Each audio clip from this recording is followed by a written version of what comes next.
Conexão Rural, na Expo Direto Cotrijal. Oferecimento: Cotrijal, todos juntos somos fortes. Farsul, para Farsul, produtor rural não tem tamanho.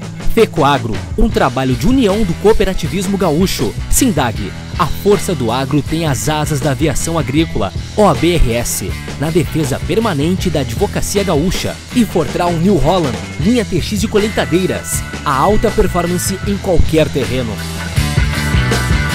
33º Fórum da Soja, conclusão dele. Ao meu lado aqui, Alexandre Nepomuceno, ele que é o chefe-geral da Embrapa Soja. O senhor trouxe aqui alguns temas, eu inclusive anotei, muito boa a sua palestra, diga-se de passagem, dando uma visão bem geral sobre a soja no Brasil e principalmente sobre essa questão técnica da soja. Me chamou a atenção alguns pontos. Por exemplo, o genoma editado na soja. O senhor está há 2 anos e meio, né, nesse cargo, mas é um homem de genética. Como é que é isso aí? O que é o genoma editado, tolerante àquilo que mais está pegando aqui no Rio Grande do Sul, que é a estiagem? Nós utilizamos uma técnica muito recente chamada CRISPR. É uma técnica que imagino como se fosse uma tesoura que eu pudesse pontualmente fazer mudanças no DNA daquela espécie, no caso da soja, né? Uma planta de soja, quando ela passa por um momento de seca, o que ela faz? Ela não evoluiu para produzir quilos por hectare, ela evoluiu para passar seus genes para os descendentes. Então o que ela começa? Ela começa a abortar. Então ela quer garantir pelo menos a sobrevivência de alguns, né? Então aborta flor, aborta grão, aborta legume. Se eu conseguir segurar esse legume, essa flor ou esse grão um tempo mais, né, eu posso reduzir as minhas perdas, que é o que normalmente acontece quando você usa esse tipo de estratégias. Então nós usamos a edição gênica para alterar um gene da soja, que a gente já conhece ele, para ver se nós obtemos esse efeito de ter uma planta que, quando submetida à condição de seca, ela demore mais para perder os seus grãos, os seus legumes, né? E aí torcer para vir uma chuva. Nós já fazíamos isso com transgenia. Nós temos um trabalho aí de 15 anos na Embrapa Soja, que a gente pegou genes de outra planta, botamos na soja e ela ficou altamente tolerante à seca. Nós ainda estamos com esse material introduzindo nas variedades mais produtivas da Embrapa, só que é uma planta transgênica, né? E é toda essa polêmica que se criou em cima dessa tecnologia. Cada país criou uma regra e ficou caríssimo. Só as grandes multinacionais hoje conseguem colocar um transgênico no mercado de uma commodity.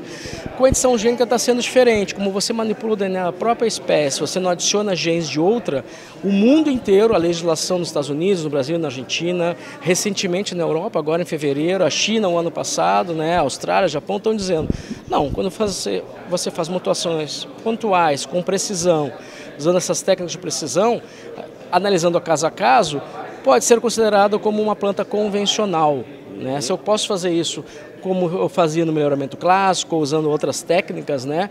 Por que eu vou considerar transgênico? Isso faz uma diferença tremenda, porque aí eu consigo, tu abre a chance de instituições públicas como nós, da Embrapa, startups que estão abrindo muitas na Argentina, mexendo com isso, aqui no Brasil, poder ser players, né? Trazer soluções e colocar produtos no mercado com soluções para o nosso produtor. E quando você tem mais players, eu acho que é até uma regra de mercado, a tendência, né, além de ter mais opções, é você, no médio e longo prazo, ter até a redução de custos.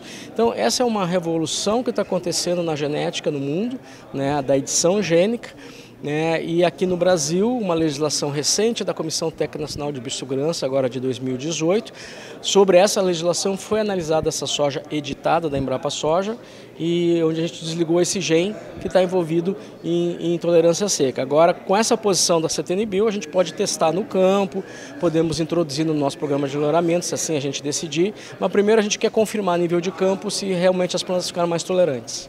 O senhor tem ideia, e tivemos também experimentos em Tocantins, né, com ela, né? O senhor tem ideia de quanto isso pode chegar ao mercado? Na verdade, em Tocantins ainda foram testadas só as plantas transgênicas, tá? E até porque a empresa parceira nossa, né, eles tinham o tal de CQB, que é o Certificado de Qualidade de Biossegurança, que quando tu trabalha com transgênico tem que ter toda uma estrutura de documentação e de controles, né? E no caso de plantas convencionais, né, que foi essa planta considerada com essa edição, né, você não precisa mais disso. Então, o ano que vem certamente estará em Tocantins, provavelmente nós vamos levar para Petrolina, vamos testados no maior número de áreas no Brasil, principalmente aqui no Rio Grande do Sul, que realmente, né, é um estado que está precisando de materiais com um maior nível de tolerância. Precisamos mesmo. Para a gente concluir sobre o programa de baixo carbono da Embrapa, eu vi ali que vocês já têm um número grande de parceiros, né, envolvidos nesse projeto. Aonde que vai dar, qual é a meta? O programa Soja de Baixo Carbono é para um pouco até desmistificar tudo isso que se fala mal da agricultura brasileira. A agricultura brasileira talvez seja a mais sustentável do mundo, né? A gente consegue fazer 365 dias por ano de fotossíntese, né? Pegar o CO2 do ar, tirar da atmosfera, transformar em alimento, fibra e biocombustíveis, né? E o que resta da planta vira carbono no solo, sequestro de carbono, né? Então, quando você faz plantio direto, você sequestra de 3 a 6 toneladas de CO2 equivalente por hectare por ano. Quando você faz a fixação biológica de nitrogênio, como a gente faz na soja, considerando o Brasil todo, a gente deixou de emitir mais de 200 toneladas de CO2 equivalente para a atmosfera.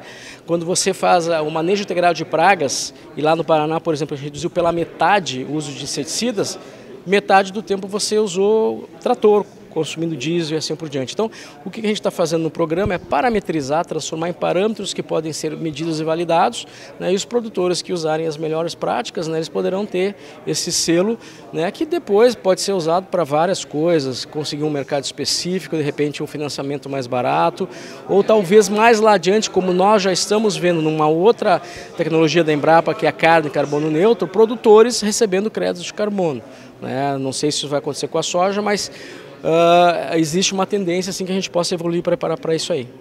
Peguei o seu contato ali, nós vamos incomodar o senhor outras vezes aí, porque realmente bastante elucidativo, como reitero, né, a sua palestra. E muito obrigado aí, que a soja continue cada vez crescendo mais e orgulhando o Brasil, como o senhor colocou aqui também. Um abraço. Com certeza, a gente fica à disposição. O Conexão Rural fala agora com Caio Viana, presidente da CCGL, que acompanhou todo, e a CCGL inclusive patrocina esse fórum, esse importante fórum, em sua 33ª edição, que aliás, esse fórum da soja já existia antes mesmo da Expo Direto. Gostaria que o senhor fizesse um balanço desse encontro bastante técnico, antes de eu colocar alguns assuntos que eu pontuei. Certo. Não, o balanço sempre é importante, porque desse fórum aqui, neste fórum são discutidas as questões, os pontos de estrangulamento, as dificuldades, as perspectivas para a agricultura gaúcha, especialmente para a cultura da soja, aí num contexto técnico primeiro, um contexto comercial e um contexto econômico, né? Então hoje nós tivemos aqui uma abordagem técnica em cima de medidas que possam mitigar os riscos climáticos, como nós tivemos já na média aí das últimas 4 safras, tivemos 3 frustrações, então nós precisamos avançar em questões técnicas de manejos de solos e irrigação para mitigação. Depois tivemos um cenário aí de demanda e de possibilidades de preço das commodities agrícolas, especialmente da soja no cenário mundial e também demanda. E finalizamos com as questões financeiras, né, de recursos e para onde a economia brasileira pode caminhar, câmbio, que são, em última análise, aquilo que faz o fechamento da precificação dos nossos produtos. Muitos recados dados aqui, muitos recados importantes, essa questão, por exemplo, o senhor falou aí do câmbio, né? E o senhor deu um recado também que é em relação ao solo, né? Preocupação com o solo, perdemos produtividade, inclusive o senhor apresentou alguns números aqui de pesquisa, né? O que é um solo manejado, o que é um solo não manejado, incide diretamente no resultado final da lavoura.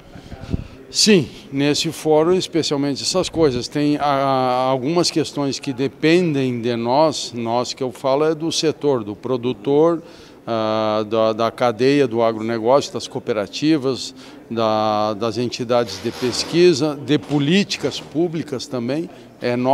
São os nossos representantes, os parlamentares, os governos que nos representam, que para quem interessa muito, porque a arrecadação é feita em cima de um PIB. Se o país perde recursos com as frustrações, perde recurso do agro, ele aumenta as dificuldades dos governos, inclusive. Então nós precisamos que haja essa compreensão de todos, das suas responsabilidades, e algumas coisas estão mais na nossa mão. Essa questão dos manejos de solos, nós temos pesquisa, nós temos conhecimento e nós precisamos fazer que esses manejos cheguem, essas informações cheguem aos produtores e que transformem em melhores manejos, inclusive manejos adequados à questão da sustentabilidade, captura de carbono, e também a questão de diminuir os riscos do produtor e usar melhor os recursos que já estão imobilizados na propriedade. O ativo maior que existe é o valor da terra. Como foi dito aqui nesse fórum, o maquinário, o equipamento, uma colheitadeira não pode ser usada uma vez por ano, né? Uma plantadeira não pode ser usada uma vez por ano, um trator para uma safra. Então, nós temos que praticar a agricultura 365 dias do ano. Por isso, eu citei aqui a Operação 365, que é um trabalho em conjunto aí de várias entidades, aonde se pretende que o produtor utilize plantas sob o solo 365 dias do ano, visando que uma melhoria desse solo, né, um melhor uso desse solo, fazendo com que ele tenha mais potencial produtivo, que ele sofra menos com as frustrações climáticas, produzindo mais riqueza para o produtor primeiro, depois para o estado e para o país, e também as questões de captura de CO2 da atmosfera, porque todos sabem que só tem uma forma de limpar a atmosfera dos gases de efeito estufa, que é através de folha verde fazendo fotossíntese. Quanto mais plantas e mais tempo plantas sob o solo, nós estamos colaborando e podemos também transformar isso aí em recurso, em créditos de carbono, em renda para o produtor, desde que nós tenhamos mecanismos de medição. E aí entra a Operação 365, como eu falei, que é uma operação que estamos com protocolos já de avaliação do grau de qualidade de manejo dos solos e manejo das plantas, conferindo por talhão, georreferenciados, o grau de qualidade desses manejos e também podendo isso ser usado na questão da captura de carbono. Então aí sim, medindo, certificando com entidades e empresas que tenham credibilidade, né, e fé pública, nós possamos que o produtor também busque renda através desse melhor manejo em produtividade e rentabilidade e busque também os créditos de carbono, que aqueles que poluem mais nos paguem para aqueles que fazem manejos que poluem menos. Ou seja, se adiantando, porque a gente depende ainda de uma regulamentação mais abrangente desse mercado aqui no Brasil, né? Sim, as informações que temos é que tramita no Congresso um projeto de lei para regulamentar isso, mas nós também precisamos ter a nossa participação de que não é... Adiantando, né? Claro, e não é só floresta que captura CO2, plantas, culturas comerciais, plantas comerciais agrícolas que produzem alimentos também capturam CO2 tanto quanto a floresta, né? Isso também tem pesquisa que dá esses valores, então nós temos que ter esse entendimento, porque a opinião pública e a sociedade imagina que só a floresta amazônica protege aí o meio ambiente, mas não. Nós temos a agricultura moderna, bem feita, é tão regenerativa como é a floresta. É que, seu Caio, tem umas coisas, né, que às vezes parecem tão distantes, mas daqui a pouco vai se aproximando. Quantas coisas na agricultura a gente viu isso? E aquilo que pode ser abstrato hoje, amanhã ou depois, e num curto prazo, pode ser bem palpável, que é essa questão aí do sequestro de carbono, e negociar isso aí é uma renda a mais, né? Com certeza, nós temos que buscar porque nós temos direito, como foi mostrado aqui, plantio direto e essas práticas todas que nós estamos falando e especialmente uma agricultura 365, ela não são todos os países que conseguem fazer isso. Por questões climáticas, pelo frio, pela luminosidade. O Brasil, o sul do Brasil, que é a parte mais fria, e inclusive aqui nós temos uma produção de inverno invejável que no hemisfério norte é produção de primavera. Então nós temos que ter essa consciência que essas condições nos permitem coisas que na agricultura em outros países não é possível. E nós temos obrigação de potencializar isso. Verdade que nós somos muito bons, né? Os europeus que nos invejam. Azar deles. Grande abraço e parabéns aí. Viu? Obrigado. Um abraço a todos e muito trabalho pela frente para um dia a gente chegar nesse estágio aí de uma agricultura moderna. Vamos ter. Conexão Rural acompanhou o 33º Fórum da Soja aqui na Expo Direto. Somos feitos de gente que cresce, de pessoas que produzem, que semeiam porque acreditam no amanhã. Somos o agro que inspira, que debate, que investe, porque nossos sonhos são a realidade do amanhã. E o nosso legado é uma semente que germina novos plantios.